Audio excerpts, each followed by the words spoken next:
بسم اللہ الرحمن الرحیم الحمد للہ رب العالمین والصلاة والسلام علی سید الانبیاء والمرسلین وعلی آلہ وصحبہ اجمعین۔ قابل صد احترام و ذی احتشام قائد مجلس وحدت المسلمین، داعی اتحاد امت برادر اکبر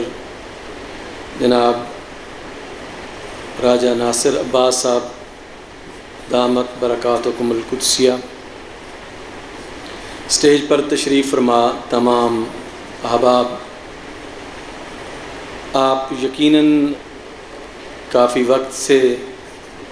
یہاں پر اپنی تنظیمی مصروفیات میں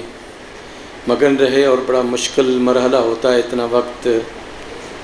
بیٹھے رہنا اور مصروفیت میں رہنا۔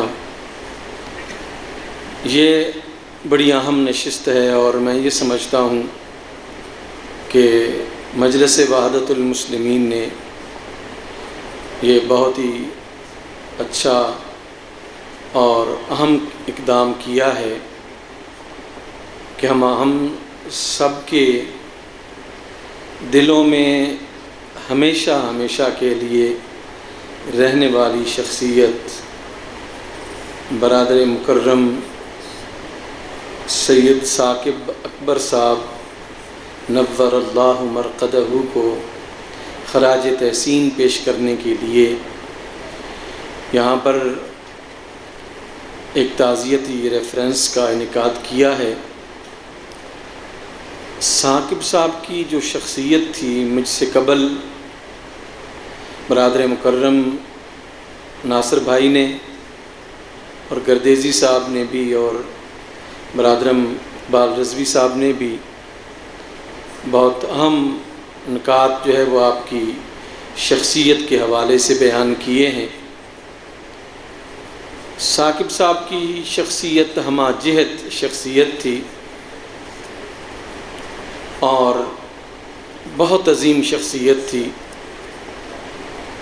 ایک جگہ پر مختلف خصوصیات کا اکٹھا ہو جانا یہ اللہ کا فضل ہوتا ہے کہ ایک شخص بیک وقت نثر نگار بھی ہو اور عظیم شاعر بھی ہو، ادیب بھی ہو، دانشور بھی ہو، جرنلسٹ بھی ہو، تنظیمی بھی ہو، قائد بھی ہو اور ایک عظیم ورکر بھی ہو۔ یہ تمام جو خصوصیات ہیں وہ سید ثاقب اکبر صاحب رحمہ اللہ میں پائی جاتی تھی۔ میں یقیناً ان کی ذات کا، ان کی شخصیت کا ہمیشہ احسان مند ہوں اور رہوں گا، بلکہ میں نے اپنی اولاد کو بھی بتایا ہے کہ سید ثاقب اکبر صاحب کی مجھ پر بہت کرم نوازیاں رہی ہیں۔ جیسا کہ ناصر بھائی نے فرمایا، بہت مواقعوں پر ہم اپنی ذہن، اپنی فکر اور سوچ کے مطابق چیزوں کو دیکھ رہے ہوتے تھے اور وہ ایک بہت ہی صاحب الرائے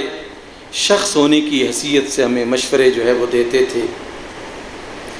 جب یہ پاکستان کی دینی مسالک کتاب وہ لکھ رہے تھے، اس میں الحمدللہ میرا بھی کچھ کنٹریبیوشن ہے تحریری حوالے سے، تو تکفیری گروہوں کے بارے میں کچھ میں نے جو لکھا تو انہوں نے مجھے فون کیا کہ میں آپ کے پاس آنا چاہتا ہوں۔ تو میں نے گزارش کی کہ نہیں، میں آپ کے پاس آتا ہوں، آپ میرے بڑے ہیں۔ میں گیا تو انہوں نے مجھے کچھ ایسے سینٹنسز اور فقرے تھے جن کے بارے میں انہوں نے کہا کہ یہ بہت سخت فقرے ہیں، میں چاہتا ہوں کہ ان کے متبادل آپ جو ہے وہ کچھ لکھ کر مجھے دیں۔ تو میں نے پھر گزارش کی کہ آپ اپنی مرضی سے جو لکھنا چاہیں لکھ لیں، میرا تو بہرحال یہی نقطہ نظر ہے۔ تو انہوں نے کہا نہیں، میں چاہتا ہوں کہ تحریر آپ ہی کی ہو اور آپ ہی اس کو جو ہے وہ دوبارہ اس طرح لکھیں، ان چند فکروں کو جن کو میں کہہ رہا ہوں۔ تو میں نے پھر انہوں نے کہا کہ کیا آپ میرے ان فکروں سے متفق نہیں ہیں؟ تو وہ کہنے لگے کہ میں 100% متفق ہوں، ایسی بات نہیں ہے کہ یہ فکریں آپ کی ٹھیک نہیں ہیں، لیکن ان کو اگر آپ تھوڑا نرم کر دیں تو آپ کی بڑی مہربانی ہوگی۔ یعنی وہ صاحب کتاب تھے، وہ لکھ رہے تھے، وہ خود بھی اس کو کاٹ سکتے تھے، ختم کر سکتے تھے، لیکن انہوں نے میرے ساتھ مکمل مشاورت کی اور پھر میں نے خود وہ فکرے کچھ نرم کر کے جو ہے وہ لکھے ہیں۔ اور خصوصاً جب ایک یعنی انتہا پسند گروپ نے اہل سنت و جماعت کا نام اپنے ساتھ لکھنا شروع کیا تو مجھے تو بہت تکلیف ہوئی، اور اسی دوران یہ کتاب بھی لکھی جا رہی تھی، تو پھر میں نے اس پر لکھا، تو پھر انہوں نے مجھے کہا کہ میں آپ کے ساتھ متفق تو ہوں، لیکن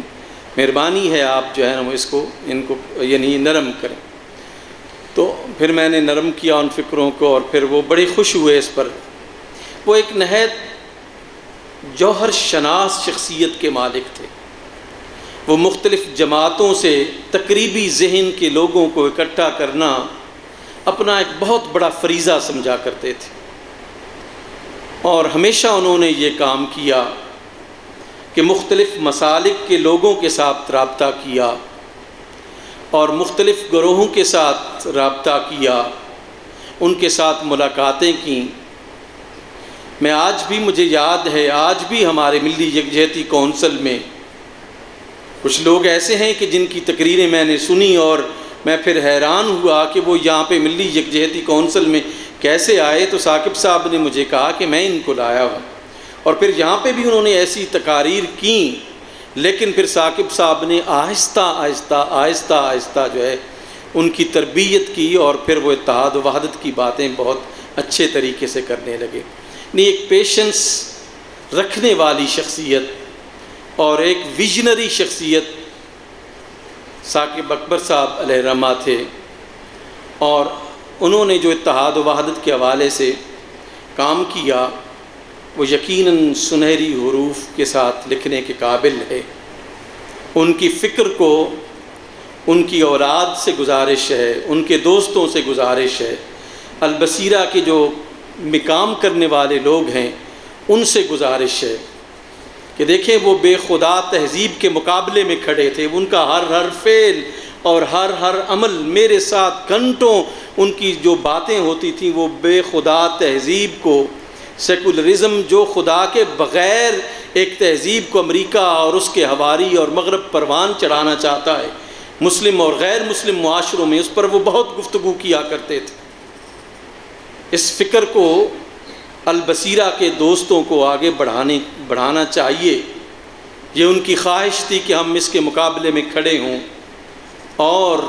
وہ ہمیشہ ایک لفظ بولا کرتے تھے کہ اس پاکستان میں خدا اور رسول کے عاشقوں کی حکومت ہونی چاہیے۔ تو اس کے لیے ہمیں جو ہے وہ سٹرگل کرنی ہے، اس کے لیے ہمیں جد و جہد کرنی ہے، اور بطور خاص وہ لوگ جو ان کی تربیت کی وجہ سے اور ان کے ساتھ اٹیچمنٹ کی وجہ سے ان کو مقام اور مرتبہ ملا ہے، آج ان کو NGOs بلاتی ہیں اور وہ مسجدوں اور مدرسوں کے خلاف لکھ رہے ہیں۔ آپ کے اسٹیج سے میں ان سے گزارش کروں گا کہ اگر ثاقب اکبر صاحب نے آپ کو متعارف کرایا ہے تو براہ کرم ان کی روح کو مت تڑپائیں۔ اس میں کوئی شک نہیں ہے کہ ہم مدارس اور مساجد کے حوالے سے ہمارے پاس وہ انتظام نہیں ہے جو ہونا چاہیے، لیکن اس پورے روئے زمین پر اللہ کے نام کو لینے والے اور دین کو